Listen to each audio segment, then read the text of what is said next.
하나님께서 우리에게 주시는 말씀은 신명기 27장 1절부터 10절까지의 말씀입니다. 모세는 이스라엘 장로들과 함께 백성에게 명하였다. 오늘 내가 당신들에게 하는 모든 명령을 당신들은 지켜야 합니다. 당신들이 요단강을 건너가서 주 당신들의 하나님이 당신들에게 주시는 땅에 들어가는 날이 오거든 큰 돌들을 세우고 석회를 바르십시오. 주 당신들 조상의 하나님이 말씀하신 대로 주 당신들의 하나님이 당신들에게 주시는 땅, 곧 젖과 꿀이 흐르는 땅에 들어가면 이 모든 율법의 말씀을 그 돌들 위에 기록하십시오. 당신들이 요단강을 건너거든 내가 오늘 당신들에게 명한 대로 이 돌들을 에발산에 세우고 그 위에 석회를 바르십시오. 또 거기서 주 당신들의 하나님께 드리는 제단을 만들되 쇠 연장으로 다듬지 않은 자연석으로 제단을 만드십시오. 당신들은 다듬지 않은 자연석으로 주 당신들의 하나님의 제단을 만들고 그 위에 번제물을 올려 주 당신들의 하나님께 드려야 합니다. 또 화목제를 드리고 거기에서 먹으며 주 당신들의 하나님 앞에서 즐거워하십시오. 당신들은 이 돌들 위에 이 모든 율법의 말씀을 분명하게 기록하십시오. 모세와 레위 사람 제사장들이 온 이스라엘 백성에게 선포하였다. 이스라엘 자손 여러분, 우리가 하는 말에 귀를 기울이십시오. 오늘 당신들은 주 당신들의 하나님의 백성이 되었습니다.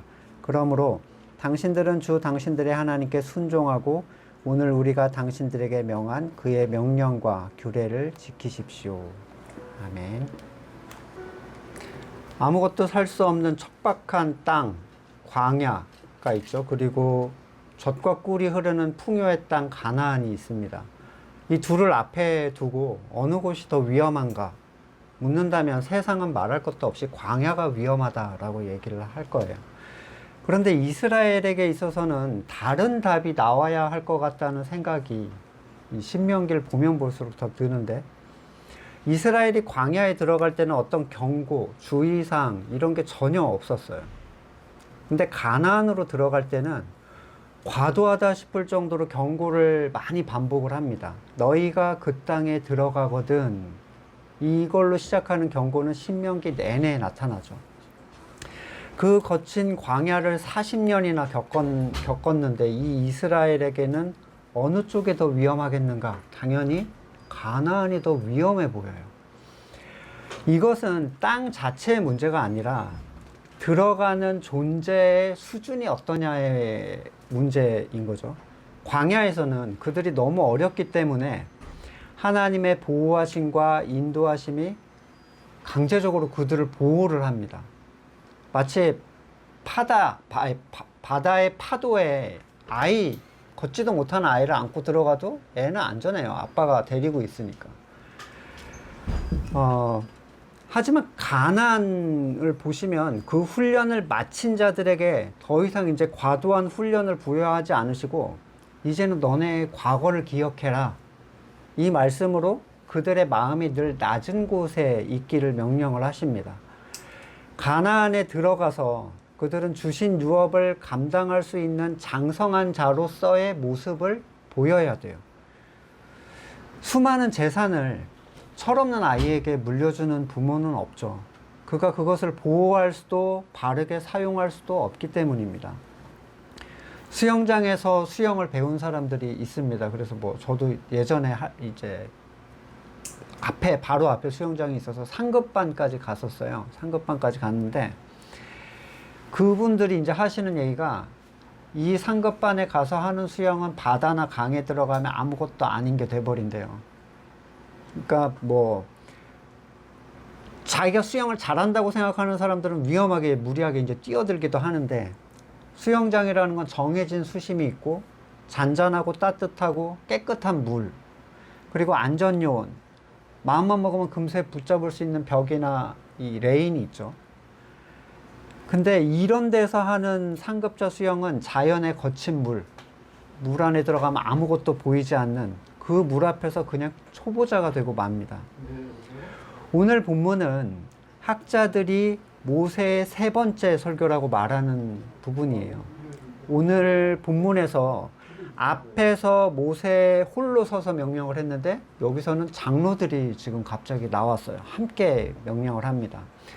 모세는 자신이 약속하신 땅에 들어가지 못할 것을 알고 있었고, 이제 그들에게 율법을 백성들 앞에서 낭독하고 가르치고 권면해야 할 장로들과 함께 이것을 명령을 합니다. 모세와 함께 서서 명령하는 자리에 있다는 것만으로도 그들이 그런 권위를 하나님으로부터 받았다는 것을 분명하게 확증해 주는데, 이게 민수기 16장에서 레위의 증손 고라가 반역을 일으키죠. 니만 하나님의 백성이냐? 우리도 하나님의 백성인데 뭐 이제, 그러니까 레위 그룹에서 이 일이 일어났기 때문에 가문이 이제 통째로 땅에 삼켜졌잖아요. 그래서 신뢰가 굉장히 떨어져 있는 상태잖아요. 그러니까 이 레위 지파에게 모세가 사라진 다음에 이 명령, 이 율법을 그들이 다루어야 한다는 데 있어서의 신뢰가 떨어진 상태. 그래서 이런 것의 권위의 확증, 권위의 회복을 할 필요가 있었고, 이제 같이 세운 거예요. 이 제사장들을. 오늘 내가 당신들에게 하는 모든 명령을 지켜야 한다는 이 강조점에서 이 명령은 율법 전체를 하나로 묶고 있다는 걸 볼 수 있고, 다른 말로는 이 중에 한두 개를 골라서 멋대로 수정해서 지키는 것은 율법과 아무 상관이 없다는 거예요. 모든 것을 해야 합니다. 요단을 건너가서 그 땅에 들어가거든. 자, 세상의 눈에 풍요로워 보이는 그 약속의 땅, 거기에서 강조하고 또 반복해서 주의를 주고 있어요. 이스라엘이 위험에 처할 수 있다. 야, 진짜 좋다고 막 정신 팔려 있지 마라. 진짜 너네 이걸 주의해야 돼. 그래서 모세는 큰 돌들을 세우고 석회를 바르라고 하는데, 여기서 석회를 바르라는 건 그 하얀 백색 도료같이 이렇게 바르라는 거예요. 그래서 뭐 거기다 색이라는 게 아니라 쓰라는 얘기입니다. 쓸 수 있게, 써도 굉장히 잘 보일 수 있게. 예. 그리고 모든 율법의 말씀을 돌들 위에 기록해야 한다라고 얘기하죠. 그러니까 약속하신 땅에 가서 풍요로움의 그 마음을 뺏기기 전에 율법으로 그들의 정신이 하나님을 떠나지 않도록 다시 든든히 붙들어 두기를 강조를 하고 있어요. 좀 특별하게 보이는 부분이, 당신들이 이 요단을 건너서 저 땅에 들어가거든, 이 말 속에는 나는 못 들어간다는 얘기가 포함이 되어 있죠. 나는 못 들어간다라는 안타까움, 그리고 내가 못 들어가기 때문에 이끌어줄 수 있는 사람이 없는 사람들에 대한 좀 불안감, 걱정스러움, 이런 게 같이 녹아 있어요. 묘하게 이 약속하신 땅에 들어가서 율법을 쓴 그 돌들을 에발산에다 세우라고 하는데, 에발산은 우리가 알다시피 저주를 외치는 산이에요. 뭐 기왕이면 다홍치마라고 축복의 산에다가, 그리심에다가 세우면 좋을 것 같은데, 말씀 속에 분명히 이 유업은 감당할 능력이 없는 자들에게 큰 위험으로 되돌아올 것을 경고를 하고 있는 거예요. 사람은 상급을 바라보고 움직이는가, 또는 처벌을 피하기 위해서 움직이는가, 그 사람의 수준에 따라서 다릅니다. 공부에 관심이 없는 애들은 상을 준다고 공부를 하지 않죠. 하지만 처벌을 한다라고 하면 어느 선 위에까지 노력을 해서 그 처벌을 벗어나려고 합니다. 이 당시에 율법에 속한 이스라엘은 마치 그 공부에 관심이 없는 학생들 같아요. 그들에게 겁을 주는 것은 말 그대로 율법이 율법의 역할을 하는 것입니다. 갈라디아서 3장 23절. 믿음이 오기 전에는 우리는 율법의 감시를 받으면서 장차 올 믿음이 나타날 때까지 갇혀 있었습니다. 그래서 율법은 그리스도께서 오실 때까지 우리에게 개인교사 역할을 하였습니다. 그것은 우리로 하여금 믿음으로 의롭다고 하심을 받게 하시려고 한 것입니다. 그런데 그 믿음이 이미 왔으므로 우리가 이제는 개인교사 아래 있지 않습니다. 여러분은 모두 그 믿음으로 말미암아 그리스도 예수 안에서 하나님의 자녀들입니다. 옛 언약 때에는 하나님의 백성들이 율법의 감시를 받으면서 개인교사 역할, 그 율법이 개인교사 역할을 했죠. 여기서 말하는 개인교사는 개역 성경에서는 몽학선생이라고 표현을 하는데 말 그대로 그냥 때리는 선생님이에요. 호랑이 선생님처럼 말 안 듣는 애들을 싹 잡아다가 훈장님 앞에 이렇게 데려다 놓는 공포의 대상이죠. 워너 파이다고고스도 행동을 통제하는 선생, 그걸 의미하는데 율법은 은혜의 그림자입니다. 차갑고 냉정하고 인정사정 없습니다. 이런 공포 분위기는 옛 언약에 속한 자들을 믿음 아래로 이끌기 위한 훈련의 방편이었지만 어떤 의미에서는 어떻게든 때리려고 하는 선생처럼 보이기도 해요. 만약에 11조를 단 한 번도 어겨본 적이 없습니까? 그렇다면 다른 612가지의 율법은 어떠신가요? 율법에는 은혜가 없기 때문에 차갑기만 하죠. 그래서 결국 모든 것을 항상 완벽하게 지켜야 한다는 명령 아래서 자신이 저주 아래 놓여 있다는 것을 보게 합니다. 그리고 그로 인해서 구원자를 향하게 만들어줘요. 율법을 대할 때 나는 모든 것을 항상 완전하게 지켰다 라고 할 사람이 누가 있겠습니까? 그렇지 못하면 그들은 저주의 산인 에발산에 적힌 이 율법 앞에서 공포에 두려워 떨게 됩니다. 그런데 사람이 만든 건물의 교회에서는 은혜를 누린다면서 율법을 지켜야 한다고 둘을 섞어버려요. 그래서 자신들이 잘 지키지 못했을 때는 은혜를 앞세웁니다. 보호받기 위해서. 근데 내가 뭘 해봐야 되겠다 또는 할 수 있다는 생각이 들 때는 율법을 앞세우고 자기 의를 채웁니다. 그들에게 있어서 율법은 차갑지 않고 또한 은혜도 따뜻하지가 않아요. 은혜를 누린다면서도 자기 행위가 자기를 채우지 않으면 뭔가 불편한 거죠. 그래서 계시록에서는 차든지 덥든지 해라. 왜냐하면 차면 은혜를 향하게 되고 더우면 더운 대로 그 은혜 아래에 있는 거기 때문이에요. 근데 둘을 섞으면 미지근한 것을 토해내겠다, 교회 밖으로 토해내겠다 이렇게 경고하시죠. 율법은 옛 언약에 속한 자들을 새 언약으로 이끌기 위한 하나님의 법입니다.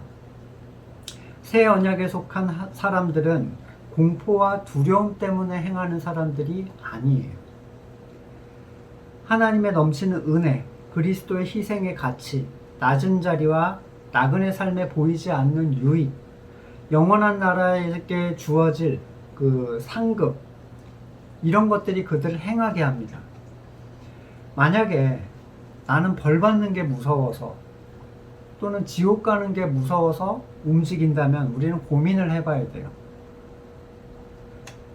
지옥에 가지 않으려고 행하는가 아니면 천국의 가치를 위하여 행하는가, 그것은 내 신앙의 수준을 드러내 줍니다. 행하지 않는다고 지옥에 가지 않는다면 그것은 행위에 관한 게 됩니다. 내가 뭔가를 행해서 천국에 간다 또는 하지 않아서 천국에 간다 또는 반대로 지옥에 간다, 이런 것들은 행위에 관련된 거잖아요. 성경은 분명히 거듭난 성도에게 하나님에게서부터 떨어짐에 대한 경고를 하고 있습니다. 이것은 무엇을 위한 것이고 어떤 경고를 하는 건가요? 너네가 특정 행동을 해야 된다, 말아야 된다를 얘기하는 게 아니죠. 율법처럼 특정 행위를 하느냐 마느냐로 정해지는 결과가 아닙니다. 율법은 완전한 행위를 요구했죠. 근데 성경은 말 그대로 이 거듭난 사람이 은혜로 다시 돌아올 것을 얘기하는 거예요. 계시록 3장 19절, 나는 내가 사랑하는 사람은 누구든지 책망하고 징계도 한다. 그러므로 너는 열심을 내어 노력하고 회개해라.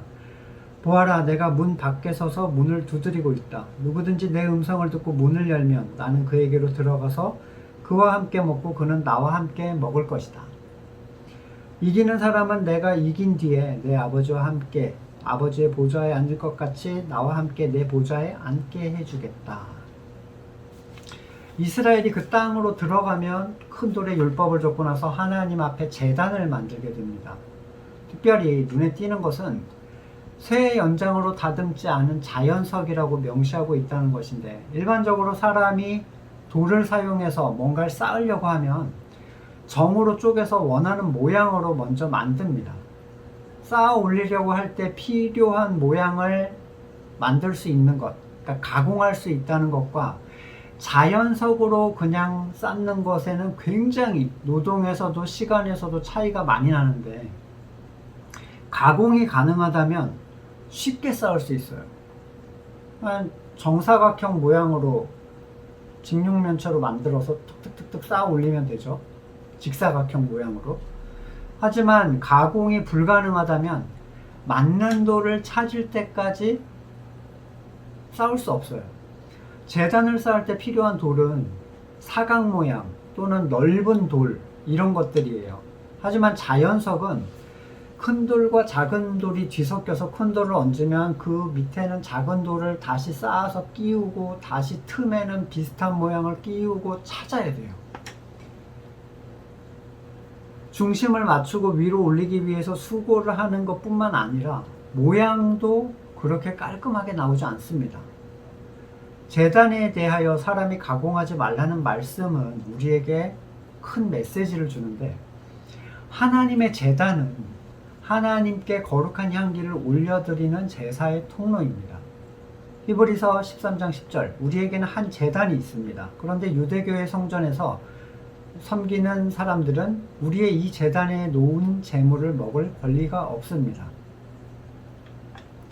성도에게 있는 이 특별한 제단에 대해서 신학자들 또는 믿음의 선조들은 완전한 희생 제물이 대신 그리스도의 십자가다라고 해석을 합니다. 십자가는 사람이 가공할 수 없는 종류의 것이죠. 십자가는 각자에게 맞게 하나님을 통하여 그에게 주어지는 것입니다. 제가 그리스도의 십자가를 질 수 없고 바울의 십자가를 질 수 없어요. 저는 저에게 주어진 자기 십자가를 지게 됩니다. 십자가가 제단이라면 우리는 그곳에서 하나님께 드려지는 희생 제물이 됩니다. 누가복음 14장 26절, 누구든지 내게로 오는 사람은 자기 아버지, 어머니, 아내, 자식, 형제, 자매뿐만 아니라 심지어 자기 목숨까지도 미워하지 않으면 내 제자가 될 수 없다. 누구든지 자기 십자가를 지고 나를 따라오지 않으면 내 제자가 될 수 없다. 마태복음에서는 이렇게 표현합니다. 10장 38절에 또 자기 십자가를 지고 나를 따르지 않는 사람도 내게 적합하지 않다. 적합하지 않다는 건 한 몸으로 받아들여질 수 없다는 거예요. 지체가 될 자격이 없다는 겁니다. 그리스도의 모든 지체는 십자가라는 제단을 통해서 하나가 되는 거예요. 십자가가 없으면 그리스도께서 가시는 방향을 따를 수가 없습니다. 성도에게 십자가는 무엇인가? 우리는 그리스도께 십자가는 무슨 의미였는가를 생각해 봄으로써 이를 알아볼 수 있습니다. 예수님은 십자가를 피하고 싶어 하셨어요. 하지만 십자가 안에는 하나님의 크신 뜻이 있었고, 주님은 그러나 내 뜻대로 마시고 아버지의 뜻대로 해달라는 간구의 기도를 드리셨습니다. 결국 십자가는 말씀 안에서 하나님의 뜻과 내 뜻이, 또 하나님의 선과 내 선이 충돌할 때 발생하는 현상이에요. 여기에서 내 뜻을 꺾고 하나님의 뜻을 따르는 일이 자기 부인이 됩니다. 자기 부인에는 반드시 고난이 따라오기 마련이에요. 내 선을 꺾는다는 것 자체가 즐거운 일이 될 수 없고, 세상이 이 하나님의 선을 좋아하지 않기 때문입니다. 그럼에도 불구하고 자기를 부인하는 것은 지금 내 판단에 의해서 눈앞의 것에 대한 가치를 중요하게 여기는가, 아니면 완전한 지혜와 사랑이신 하나님의 판단을 귀하게 여기는가에 대한 선택입니다. 히브리서 12장 2절, 믿음의 창시자요 완성자이신 예수를 바라봅시다. 그는 자기 앞에 놓여있는 기쁨을 내다보고서 부끄러움을 마음에 두지 않으시고 십자가를 참으셨습니다. 그리하여 그는 하나님의 보좌 오른쪽에 앉으셨습니다. 찬송가에 이런 찬송가가 있어요. 즐거운 마음으로 십자가 지고 가라. 하지만 십자가는 예수님께도 즐거운 게 아니었어요.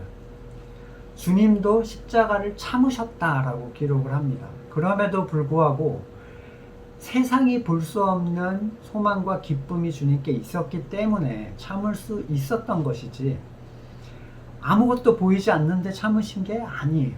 따라서 성도에게 우선시 돼야 되는 것은 참된 가치의 깨달음, 이 십자가의 고난을 뛰어넘는 참된 가치의 깨달음이지, 고난을 견뎌내는 인내가 먼저가 아닙니다.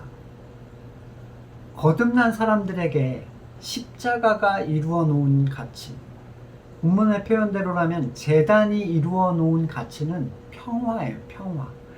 하나님의 것과 하나님의 것이 아닌 것의 화해, 하늘의 것과 땅의 것의 화해. 골로새서 1장 20절, 그분의 십자가의 피로 평화를 이루셔서 그분으로 말미암아 만물을, 곧 땅에 있는 것들이나 하늘에 있는 것이나 다 자기와 기꺼이 화해시키셨습니다. 이것은 일방적인 하나님의 택하심으로부터 나오는 은혜예요. 골로새서 2장 14절, 하나님께서는 우리에게 불리한 조문들이 들어있는 빈 문서를 지워버리시고 그것을 십자가에 못 박으셔서 우리 가운데서 제거해버리셨습니다. 우리의 요청에 의한 것도 아니고 우리의 노력에 의한 결과도 아닙니다. 성도의 행동의 결과물이 아니라 오히려 행동의 원인이 돼요. 하나님의 은혜로 믿음의 행위를 하게 되는 것이지, 행동을 통해서 은혜를 입는 자리로 나가는 게 아닙니다. 이 일방적인 은혜에 성도는 믿음으로 동참을 하게 됩니다. 로마서 6장 6절, 우리의 옛사람이 그리스도와 함께 십자가에 달려 죽은 것은 과거형이에요. 갈라디아서 2장 20절, 나는 그리스도와 함께 십자가에 못 박혔습니다. 이미 일어난 일이죠. 갈라디아서 5장 24절, 그리스도 예수께 속한 사람은 정욕과 욕망과 함께 자기의 육체를 십자가에 못 박았습니다. 박아야 합니다를 얘기하지 않습니다. 이것은 이미 그리스도를 통하여 이루어진 일임과 동시에 매 순간 믿음으로 그 십자가에 동참하는 일이 되기도 합니다.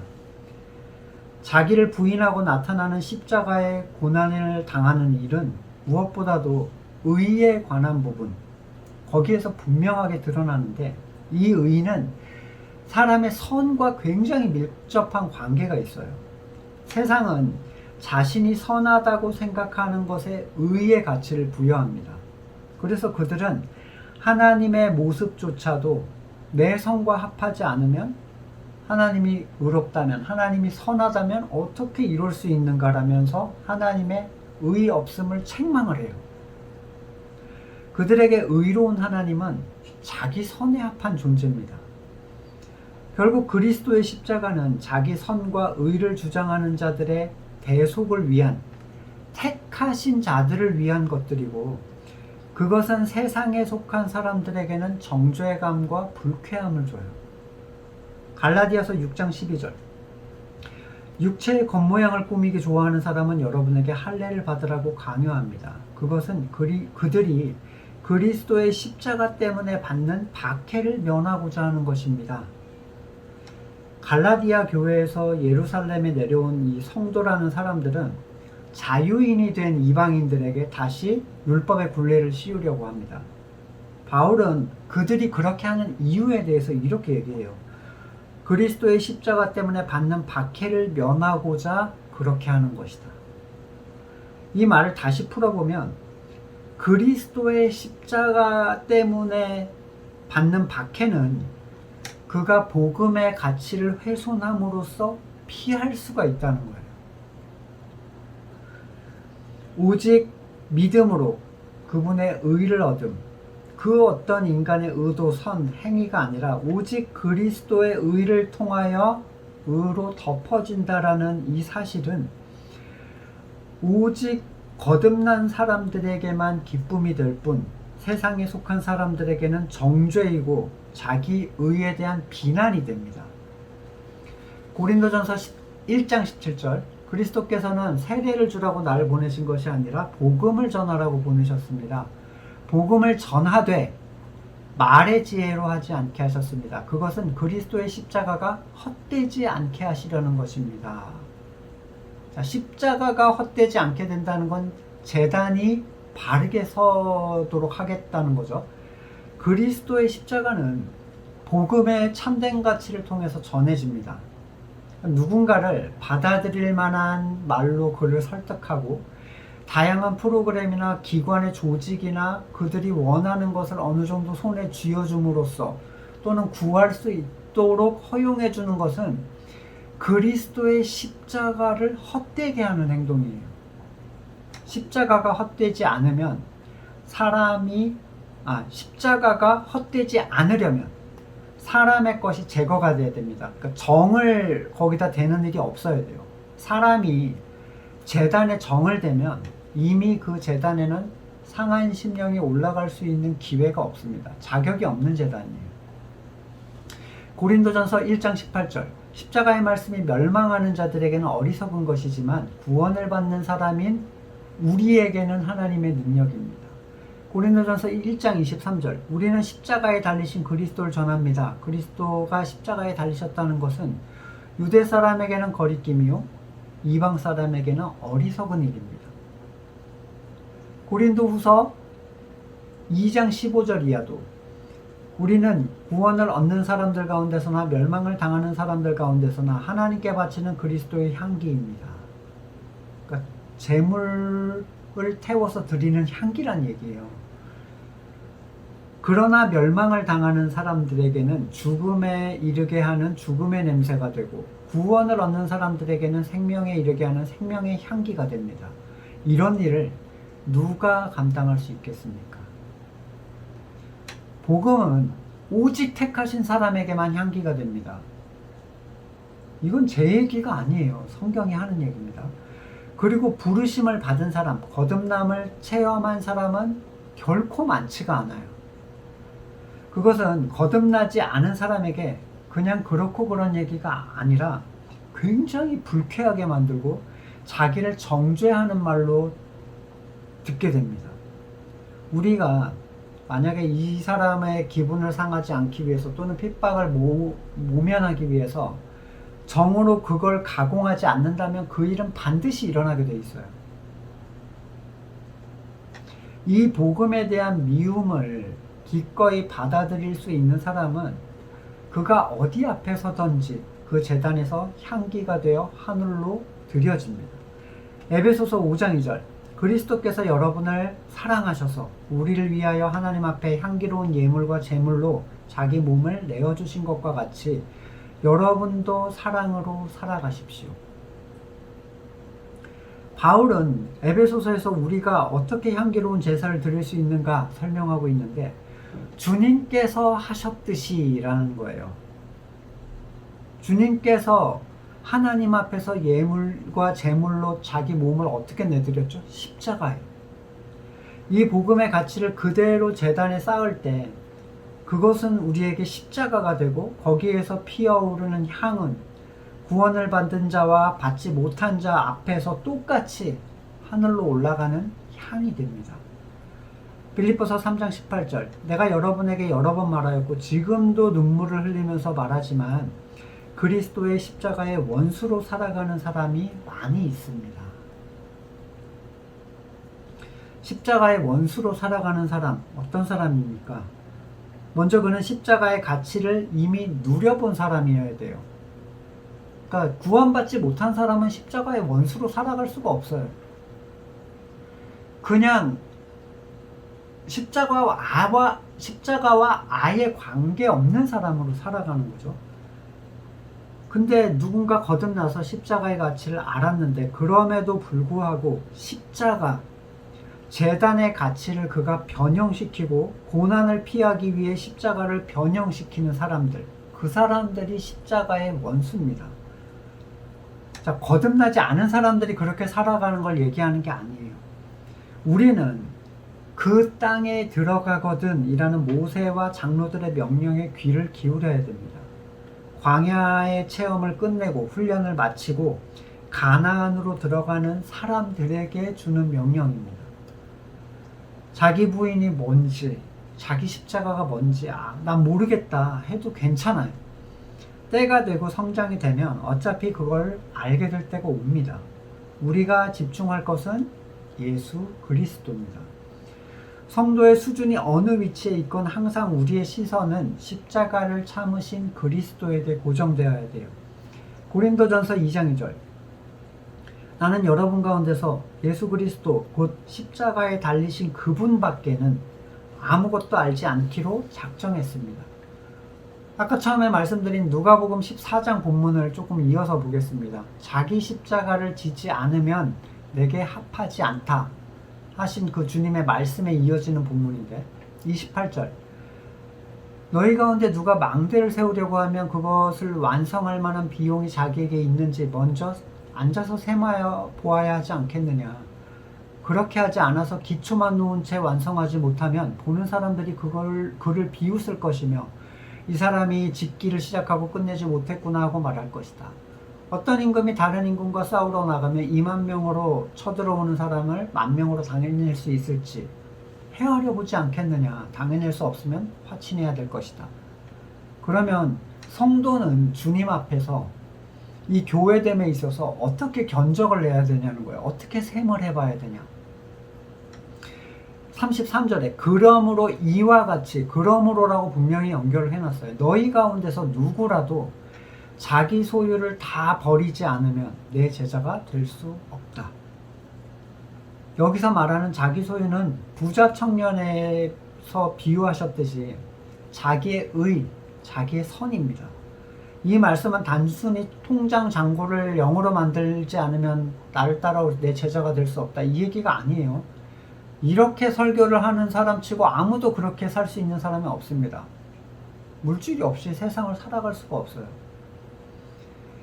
성경은 세상 안에서 복음의 가치를 지켜서 구별된 자로 살기를 원하지 세상 밖으로 나가서 세상과 분리된 자로 살기를 명하지 않습니다. 부자 청년에게 가진 걸 다 나눠주고 나를 따르라 하셨지만 성경은 그가 부자인 까닭에 고민하고 떠났다 이렇게 얘기하죠. 그 앞에서 뭘 얘기합니까? 이걸 지키고 저걸 지키고 저는 어려서부터 다 했습니다. 그 이후에 예수님이 하신 말씀이에요. 가진 걸 다 버리고 날 따라와라. 그 가치를 그는 버릴 수가 없었어요. 쌓아놓은 의가 너무 많아서. 34절, 소금은 좋은 것이다. 그러나 소금이 짠맛을 잃으면 무엇으로 그걸 짜게 하겠느냐. 그것은 땅에도 거름에도 쓸 데가 없어서 밖에 내버린다. 들을 귀가 있는 사람은 들어라. 들을 귀가 있는 사람밖에 못 듣는 얘기예요. 성도에 대해서 소금으로 표현을 하는 이유는 그 짠맛 때문인데, 이 짠맛은 자기의 선, 자기의 의에 대한 태도예요. 자기의 선을 추구하는 세상 속에서 성도도 나의 선과 나의 의를 추구한다라는 것은 짠맛을 잃은 존재로 묘사가 됩니다. 세상과 똑같은 거예요. 구별성이 없어요. 전혀. 어디에도 쓸데가 없어서 버려지는 존재입니다. 맛을 잃은 소금은 소금이 아니죠. 예수님은 성도에게 소금이 되라고 하신 게 아니에요. 이미 소금이다 라고 말씀하셨어요. 이미 주님의 십자가의 가치로 그렇게 된 존재들이 맛을 잃어가게 되는 거예요. 점점 짠맛이 없어져요. 거듭난 사람은 분명하게 이게 있습니다. 분명하게 나에게 어떠한 의도 없다라는 이 가치관, 날마다 자기의 십자가를 지는 삶을 살지 않으면 이게 점점 흐려져서 맛이 없는 소금이 되는 거죠. 살아있는 예배를 드리고자 하는 열정이 있는 사람들은 많습니다. 거의 대부분의 사람들은 이 십자가의 제단, 그리고 거기에서 복음의 가치로 인하여 드러나는 생명의 냄새, 멸망의 냄새가 하나님께서 흠양하시는 예배라고 생각하지는 않아요. 예배를 살려야 된다, 예배를 살려야 된다 하면서 예배를 많이 만들어 놓고 그 예식을 얼마나 진지하게 준비된 자세로 드리는가, 또는 그 안에서 내가 얼마나 감격하고 감동하고 기뻐하는가, 그걸로 확인하려고 하죠. 자기 예배를. 그건 향기가 없는 제사입니다. 그 까닭은 제단에 그들이 정을 댔기 때문이에요. 로마 정부가 만들어낸 결과물이에요. 카톨릭은. 그러니까 정부가 먼저 그 기독교를 장악해서 그 기독교를 통제할 수 있는 틀을 만들어낸 게 카톨릭 예전이에요. 로마 정부가 먼저입니다. 이 기독교사를 한번 쭉 읽어보시면 누가 그걸 장악했는지는 아주 쉽게 볼 수 있어요. 주님께서 말씀하신 예배와는 굉장히 거리가 멀어요. 우리가 흔히 알고 있는 그 예배라는 것은. 요한복음 4장 21절 여자의 내 말 믿어라. 너희가 아버지께 이 산에서 예배를 드려야 한다거나 예루살렘에서 예배를 드려야 한다거나 하지 않을 때가 올 것이다. 너희는 너희가 알지 못하는 것을 예배하고 우리는 우리가 아는 분을 예배한다. 구원은 유대 사람들에게서 나기 때문이다. 참되게 예배를 드리는 사람들이 영과 진리로 아버지께 예배를 드릴 때가 온다. 지금이 바로 그때이다. 아버지께서는 이렇게 예배 드리는 사람들을 찾으신다. 하나님은 영이시다. 그러므로 하나님께 예배 드리는 사람은 영과 진리로 예배를 드려야 한다.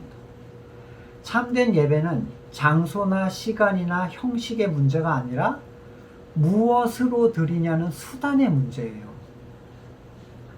바른 제단, 바른 예물은 필연적으로 번제와 화목제의 의미를 다 자연스럽게 흘려보냅니다. 이것은 자신을 온전히 태워드리는 번제임과 동시에 또한 그렇게 성도된 자들과 하나됨으로 기뻐할 수 있는 화목제가 되기도 해요. 내가 이런 예배를 드렸는데 나만 그런 게 아니에요. 저 사람도 그것으로 예배를 드리고 하나님이 기뻐 받으시는 것을 함께 공유하는 겁니다. 성도는 같은 제단으로 하나가 되는 사람들이에요. 십자가로.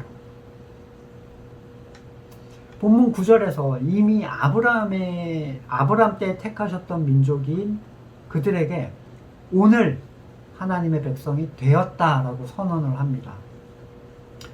이미 광야를 건넌 자들에게 부여하는 특별한 의미이고 가치인데 하나님께서 이전과 그들을 대하시는 방식과 의미가 달라졌다는 걸 의미하기도 해요.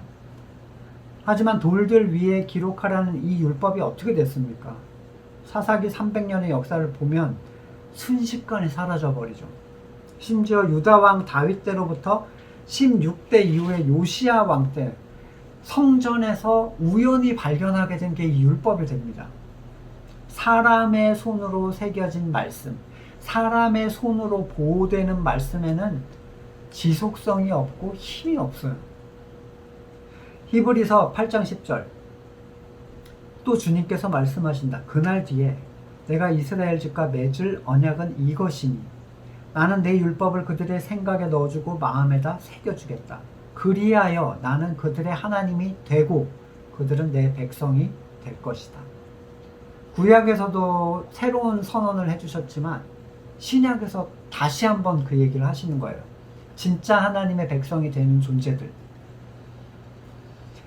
하나님께서 그 율법을 그 마음과 생각에 넣어주시고 새겨주실 때 하나님은 다시 그들의 하나님이 되시고 그들은 내 백성이 될 것이다 라고 선언을 하십니다. 구약은 돌판에 새겨진 모든 것을 항상 완전히 수행함으로써 그 백성의 가치와 이름을 얻게 되지만 아무도 그렇게 할 수 없었어요. 새 언약은 말 그대로 그냥 은혜입니다. 그렇게 하기로 하나님이 정하시고 그걸 이루어 버리셨어요. 전 삶을 율법을 지키기 위한 삶으로 고정하고 집중했어도 그 그림자의 본체이신 그리스도의 은혜를 알아보지 못한 이스라엘의 모습 속에서 이방인인 우리에게 거저 주신 은혜와 가치는 설명할 수 없는 감격과 기쁨을 줍니다. 다시 한번 정리해 보겠습니다. 광야의 훈련을 마치고 가나안으로 들어간 자들은 그 땅의 가치에 휩쓸리지 말고, 가치가 소중하지 않다는 얘기가 아니에요. 휩쓸리고 본질을 잊어서는 안 된다는 거죠. 오히려 하나님의 말씀을 든든히 세워서 사람의 손으로 편하게 변형하지 않은 복음의 가치로 자기를 부인하고 자기 십자가를 지는 삶을 살아갈 때 그 삶에서 드러나는 그리스도의 향기는 택하신 자와 택하심을 받지 못한 사람들 사이에서 반드시 특정의 향기가 되어서 드러나게 되고, 그 향기가 그가 바로 산 제물로서 하나님께 드려지는 제사가 되었다는 것을 증거해주는 향기라는 거예요. 성도의 예배는 저 로마 카톨릭이 만들어 놓은 예전 형식이 아닙니다. 그것은 세상에 속한 사람들이 보고 평가할 수 있는 종류의 가치죠. 쟤네 예배드리네? 저기서 모여서 예배드리네? 이러잖아요. 근데 이 영과 진리로 드린 예배는 세상 사람들은 무슨 일이 일어나는지 눈앞에 보고도 알 수 없습니다. 이 예배는 어디 특별한 선교지나 교회 건물이 아니라 모든 성도들의 매 순간 삶의 자리에서 일어나게 되는 가치예요. 여러분은 혼자 무인도에 살고 계시지 않는 한 누군가를 대하게 되겠죠. 거듭나거나 거듭나지 않은 사람을 대하게 될 것이고, 이때 말씀 안에서 복음으로 인하여 발생하는 향기, 바로 영과 진리로 드리는 신령한 예배가 됩니다. 이 예배를 드리는 자들이 참으로 하나님의 백성들이고 그리스도의 교회에 합한 사람들이에요. 한 제단을 가진 사람들. 가나안에서의 예배는 참으로 하나님께서 주신 것으로 하나님께 돌려드리는 참된 가치를 누리는 것이고, 하나님의 참된 자녀로 인정받는 새로운 신분의 변화를 겪는 것이기도 합니다. 놀라운 가치를 누리게 되면 될수록 그 눈이 겸손해지고 더 낮은 곳을 향할 수만 있다면 얼마나 좋겠습니까? 하지만 그게 또한 얼마나 어려운 일이기에 이렇게 모세는 강조를 하고 있고, 우리는 날마다 십자가에 달리신 예수 그리스도를 바라보면서 믿음으로 함께 그곳에 매달려야 합니다. 우리의 소금의 맛이 사라져버리기 전에 말씀을 놓고 자신의 삶과 지향점들을 돌아볼 수 있기를 원합니다. 같이 기도하겠습니다. 사람의 정으로 쪼아서 만든 제단에 너무나 익숙해진 우리 자신을 다시 보게 됩니다. 풍성한 유업 앞에서 높아지려는 마음들을 그리스도의 십자가 앞에 내려놓습니다. 하나님께서 만드신 돌들로 하나하나 주님께 드릴 제단을 쌓아 올리기를 원합니다. 복음의 가치 안에서 우리의 삶이 누구 앞에 서든 하나님께 올려지는 향기로운 제사가 되기를 원합니다. 우리를 불쌍히 여기시고 그리스도의 지체에 합한 자로서 날마다 새롭게 하여 주시옵소서. 지금은 우리 구주 예수 그리스도의 은혜와 하나님의 사랑과 성령의 교통하심이 그리스도의 제단 앞에 온전히 드려지는 산 제물이 되기를 소망하는 성도들과 그의 삶의 자리 가운데 지금으로부터 영원까지 함께 하시기를 간절히 축원드립니다. 아멘.